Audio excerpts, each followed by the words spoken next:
Because this week, a 30-year-old man died in Curtin Detention Centre. Putting people into remote detention centres is a system that's guaranteed to lead to this kind of thing. It's a system that's guaranteed to lead to this kind of thing because the people you're putting in detention are a demographic that are likely to have pre-existing medical problems. They are not likely to have had decent health care back in the countries that they've come from, Sri Lanka, Afghanistan, Iran, for a number of reasons. They are also likely to be psychologically traumatised. The worst possible thing you could do to these people is put them into a remote place away from medical care. Crime to seek asylum, free the refugees! The crime to seek asylum, free the refugees! I've read a lot about refugee rights and a lot about detention centres, but nothing could prepare me, for the reality of what it actually was. Myself and another activist went in and we met with a Hazara woman from Afghanistan. She has 5 children. She's just escaping persecution in her home country. She's made the journey to Australia on a leaky boat, and she has to spend however long, who knows, this is the thing, however long in the prison that is Leonora Detention Centre. When we got there, we saw that the refugees had made signs saying, "Welcome to Leonora Family Rejection Centre." While we were meeting with this woman, we heard children and teenagers over the fence shouting, "Open the door, open the door."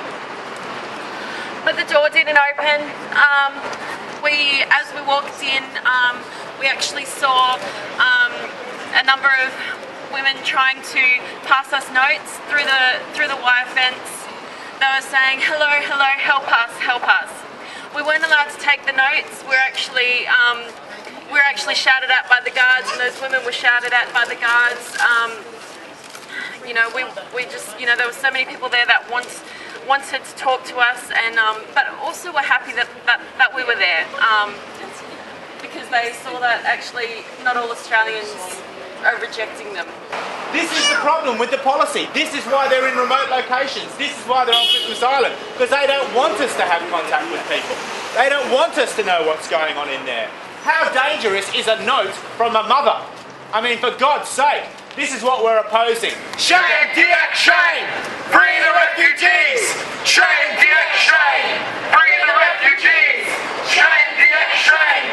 Free the... If you're just stuck in one of the processing centres in Indonesia or Malaysia, where you can be in, you know, it's a hell on earth, where you can be there for 10 years or more, I think, you know, these are the sorts of stories that we want to get out to everyone who's got doubts about the arguments we make, because they're the human face of what our government supports continuing and continues to call, you know, people who have been through these traumas coming here illegal and all the other abuse they heap on them. So I think we do need to say that it's an absolute disgrace that the Labor government has been part of the race to the racist bottom along with the Liberals. This policy exists for one reason and one reason only: political expediency.